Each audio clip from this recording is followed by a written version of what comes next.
Good morning dear all student.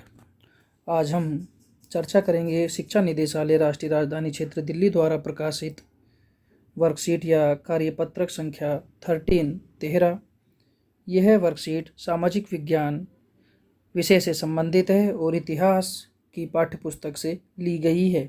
यह worksheet कक्षा 8 के विद्यार्थियों के लिए है। यहाँ विद्यार्थी अपना नाम लिखेंगे, यहाँ अपने कक्षा अध्यापक का नाम लिखेंगे। यह वर्कशीट 9 नवंबर 2020 की है, 9 नवंबर 2020। आज की हमारी वर्कशीट का शीर्षक है, टॉपिक है कंपनी का फैलता शासन। आरंभिक काल, बक्सर की लड़ाई। तो सबसे पहले बच्चों में थोड़ा सा आपको परिचय करा दूँ बक्सर की लड़ाई से।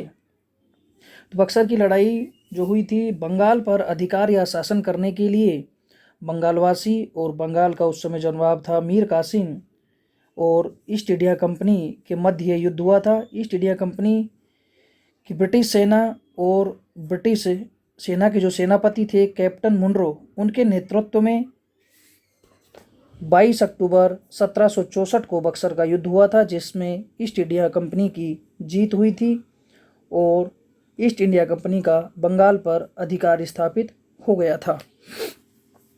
बक्सर की लड़ाई 1764 के बाद कंपनी ने भारतीय रियासतों में कंपनी के राजनीतिक या व्यावसायिक प्रतिनिधि, जिन्हें रेजिडेंट कहा जाता था, तैनात करती है। ये रेजिडेंट कहने का मतलब ये ब्रिटिश शासन के द्वारा नियुक्त किए गए थे। इनका काम कंपनी के हितों की रक्षा करना और उन्हें आगे बढ़ाना था।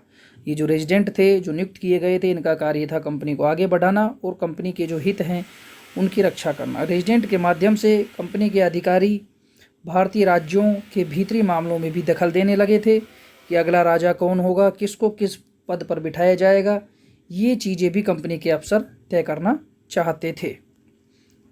कई बार कंपनी ने रियासतों पर, क्योंकि उस समय भारत में रियासतें थी आज़ादी से पहले, तो कई बार कंपनी ने रियासतों पर सहायक संधि भी थोप दी। जो रियासत इस बंदोबस्त को मान लेती थी उसे अपनी स्वतंत्र सेनाएं रखने का अधिकार नहीं रहता था।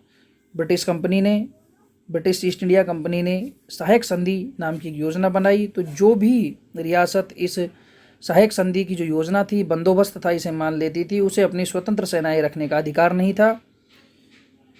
उस रियासत को कंपनी की तरफ से सुरक्षा मिलती थी और इस सहायक सेना के रखरखाव के लिए भारतीय शासक कंपनी को रकम देते थे, एक कीमत देते थे। अगर भारतीय शासक रकम अदा करने में चूक जाते थे, मान लीजिए समय पर वो भारतीय शासक रकम अदा नहीं कर पाते थे, रियासत जो दार थे, जिनकी रियासतें थी राजा, तो जुर्माने के तौर पर उनका इलाका कंपनी अपने कब्जे में ले लेती थी। उदाहरण के लिए, जब रिचर्ड वेलीजली गवर्नर जनरल था ईस्ट इंडिया कंपनी की तरफ से, ब्रिटिश गवर्नर जनरल जब रिचर्ड वेलीजली को गवर्नर बनाया गया, तो उस समय अवध के नवाब को 1801 में अपना आधा इलाका कंपनी को सौंपने के लिए मजबूर किया गया, क्योंकि वो सहायक सेना के लिए रकम अदा करने से चूक गए।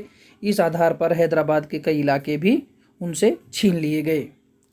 इसके बाद सीधी लड़ाई आरंभिक वर्ष मतलब शुरुआत के वर्षों में शक्तियां अर्जित करने के बाद, जब कंपनी को अपने राजनीतिक और आर्थिक हितों पर खतरा दिखाई दिया, तो कंपनी ने प्रत्यक्ष सैनिक टकराव का रास्ता भी अपनाया। इसे हम निम्न 2 उदाहरणों द्वारा समझ सकते हैं। मैसूर का टीपू सुल्तान का नाम आपने बच्चों बहुत सुना होगा। बहुत ही बहादुर योद्धा था टीपू सुल्तान। हैदर अली, जिनका शासनकाल 1761 से लेकर 1782 तक रहा, 1761 टू 1782, और उनके विख्यात पुत्र टीपू सुल्तान का शासनकाल 1782 से लेकर 1799 तक रहा। जैसे शक्तिशाली शासकों के नेतृत्व में मैसूर काफ़ी ताकतवर हो चुका था। मैसूर जो कर्नाटक में है, मालाबार तट पर होने वाला व्यापार मैसूर रियासत के नियंत्रण में था। जो मालाबार तट है, क्योंकि मालाबार तट काफ़ी प्रसिद्ध है, क्योंकि वहाँ पे मसाले वगैरह बहुत अधिक मात्रा में होते हैं। मालाबार तट पर होने वाला व्यापार मैसूर रियासत के नियंत्रण में था, जहाँ से कंपनी काली मिर्च और इलायची खरीदती थी। 1785 में टीपू सुल्तान ने अपनी रियासत में पड़ने वाले बंदरगाहों से कंपनी को काली मिर्ची और इलायची के निर्यात को रोक दिया। सुल्तान ने स्थानीय सौदागरों को भी कंपनी के साथ व्यापार करने से रोक दिया। सुल्तान ने फ्रांसीसी व्यापारियों के साथ भी घनिष्ठ संबंध विकसित किए और उनकी मदद से अपनी सेना का आधुनिकीकरण किया, मतलब टेक्नोलॉजी को डेवलप किया, नए नए अधिकार फ्रांस से खरीदे, हथियार जो है फ्रांस से खरीदे। सुल्तान के इन कदमों से अंग्रेज आग बबूला हो गए, अंग्रेज गुस्सा हो गए, जो ब्रिटिश ईस्ट इंडिया कंपनी के लोग थे और ब्रिटेन के जो शासक थे, जो भारत पर शासन कर रहे थे, वो नाराज हो गए इससे। मैसूर के साथ अंग्रेजों की 4 बार 1767 से लेकर 1769 तक, 1767 से 1769, 1780 से लेकर 1784, 1790 से लेकर 1792 और 1799 में 4 बार युद्ध हुआ, जंग हुई। श्रीरंगपट की जंग, श्रीरंगपट एक जगह का नाम है, जंग जो है 1799 में हुई थी, उसमें टीपू सुल्तान मारे गए और मैसूर का राजकाज पुराने वोडियार राजवंश के हाथों में सौंप दिया गया। इसके साथ ही मैसूर पर भी सहायक संधि थोप दी गई, जो मैसूर राज पे उस पर भी सहायक संधि थोप दी गई, जिसके द्वारा राजा को अपनी सेना रखने का, महाराज को अपनी सेना रखने का अधिकार नहीं होता था। ब्रिटिश सेना रखते थे और उनके रखरखाव की रकम ब्रिटिश ईस्ट इंडिया कंपनी को भारतीय राजा देते थे। मराठों से लड़ाई, नेक्स्ट है मराठों से लड़ाई। 18वीं शताब्दी के आखिर में कंपनी मराठों की ताकत को भी काबू और ख़त्म करने के बारे में सोचने लगी। 1761 में पानीपत की तीसरी लड़ाई में हार के बाद दिल्ली से देश का शासन चलाने का मराठों का सपना चूर चूर हो गया। उन्हें कई राज्यों में बांट दिया गया। इन राज्यों की बागडोर सिंधिया, होलकर, गायकवाड़ और भोसले जैसे अलग अलग राजवंशों के हाथों में थी। ये सारे सरदार एक पेशवा होता था, जो मुखिया होता था, सर्वोच्च मंत्री जिसे कहते थे, के अंतर्गत एक राज्य मंडल, जिसे इंग्लिश में कन्फेडरेसी कहते थे, के सदस्य थे। पेशवा इस राज्य मंडल का सैनिक और प्रशासकीय प्रमुख होता था और पुणे में रहता था। महादजी सिंधिया और नाना फडणीस 2 प्रसिद्ध मराठा योद्धा और राजनीतिज्ञ थे। एक के बाद एक कई युद्धों के द्वारा कंपनी ने मराठों को घुटने टेकने पर मजबूर कर दिया। पहला युद्ध 1782 में सालबाई संधि के साथ खत्म हुआ, जिसमें कोई पक्ष जीत नहीं पाया, न मराठे जीत पाए न अंग्रेज जीत पाए। दूसरा अंग्रेज और मराठों के बीच जो युद्ध है वो 1803 से लेकर 1805 तक कई मोर्चों पर लड़ा गया। इसका नतीजा यह हुआ कि उड़ीसा और यमुना के उत्तर में स्थित आगरा और दिल्ली सहित कई भूभाग अंग्रेजों के कब्जे में आ गए।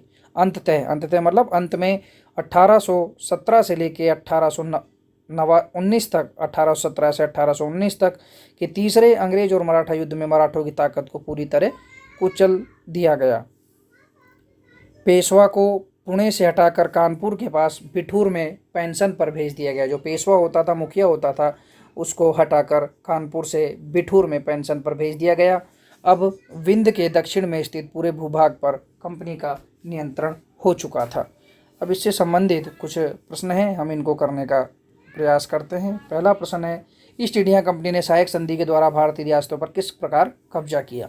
तो इसका आंसर है, प्यारे बच्चों ध्यानपूर्वक सुनेंगे, ईस्ट इंडिया कंपनी ने सहायक संधि के द्वारा यह शर्त रखी कि भारतीय जो राजा थे उनके सामने एक व्यवस्था दी, सहायक संधि की पेशकश की, ये बंदोबस्त किया कि आप सहायक संधि के द्वारा आप अपनी सेना मत रखिए, उस पर रख रखाव पर आपका बहुत खर्चा होता है, आपकी रियासत की सुरक्षा के लिए सेना हम देंगे और इसके बदले में आपको कुछ रकम हमें देनी होगी, यानी ब्रिटिश ईस्ट इंडिया कंपनी को देनी होगी। तो इसके द्वारा अगर कोई राजा ब्रिटिश सेना द्वारा निर्धारित जो रकम थी वो नहीं दे पाता था तय समय पर, तो उसके बदले में ब्रिटिश ईस्ट इंडिया कंपनी उस राजा से कई इलाके छीन लेती थी, जैसे कि बंगाल के नवाब के साथ हुआ। और वो 1800 में ब्रिटिश सेना द्वारा सहायक संधि जो प्रस्तावित थी उसमें जो रकम तय की गई थी वो देने में असफल हुए, और जिसके द्वारा उनके कई इलाके ब्रिटिश ईस्ट इंडिया कंपनी ने उनसे छीन लिए। अगला प्रश्न है, अंग्रेज टीपू सुल्तान से क्यों आग बबूला थे? इस लड़ाई के क्या परिणाम हुए?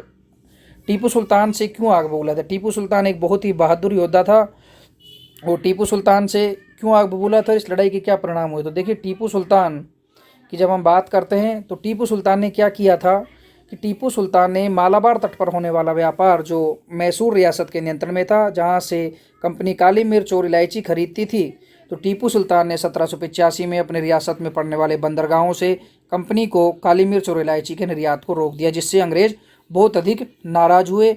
और इसी नाराजगी के कारण अंग्रेज़ों ने मैसूर के साथ 4 बार युद्ध किए और अंत में श्रीरंगपट्ट की जंग 1799 में टीपू सुल्तान मारे गए और मैसूर का राजगाज पुराने वोडियार राजवंश के हाथों में सौंप दिया गया और मैसूर पर सहायक संधि भी सौंप दी गई। तीसरा प्रश्न है, मराठा संघ के प्रमुख राजवंश कौन से थे? ये संघ किस प्रकार से शासित था? तो मराठा राजवंश, क्वेश्चन नंबर 3 की हम बात कर रहे हैं बच्चों। मराठा संघ के प्रमुख राजवंश कौन से थे और ये संघ किस प्रकार से शासित था? तो मराठा राजवंश के जो प्रमुख संघ के राजवंश थे, सिंधिया, होलकर, गायकवाड़ और भोसले अलग अलग राजवंश थे। और ये किस प्रकार से शासित थे? ये सारे सरदार में एक पेशवा यानी सर्वोच्च मंत्री के अंतर्गत एक राज्यमंडल या कन्फेडरेसी के सदस्य थे और पेशवा इस राज्यमंडल का सैनिक और प्रशासकीय प्रमुख होता था जो पुणे में रहता था, उसके द्वारा ये शासित थे। अगला प्रश्न है question number 4, east India company ने मराठों को किस प्रकार से अपने अधीन किया? तो ईस्ट इंडिया कंपनी ने मराठों को किस प्रकार से अपने अधीन किया? ईस्ट इंडिया कंपनी ने मराठों के साथ कई बार युद्ध हुए। उस युद्ध में मराठे परास्त हो गए क्योंकि मराठों में नाना फडणवीस और महादजी सिंधिया 2 ही प्रमुख योद्धा और राजनीतिक बचे थे। जो पहला युद्ध हुआ 1782 सालभाई संधि के साथ खत्म हुआ, उसमें कोई पक्ष नहीं जीत पाया। और दूसरा अंग्रेज मराठा युद्ध 1803 से 1805 कई मोर्चों पर लड़ा गया और जिसमें ब्रिटिशों को या अंग्रेजों को उड़ीसा और यमुना के उत्तर में स्थित आगरा और दिल्ली सहित कई भूभाग उनके कब्जे में आ गए। और 1817 से 1819 के तीसरे अंग्रेज मराठा युद्ध में मराठों की ताकत को पूरी तरह उन्होंने कुचल दिया और पेशवा को पुणे से हटाकर कानपुर के पास बिठूर में पेंशन पर भेज दिया गया। प्यारे बच्चों, ये आपकी सामाजिक विज्ञान की वर्कशीट समाप्त होती है। धन्यवाद बच्चों।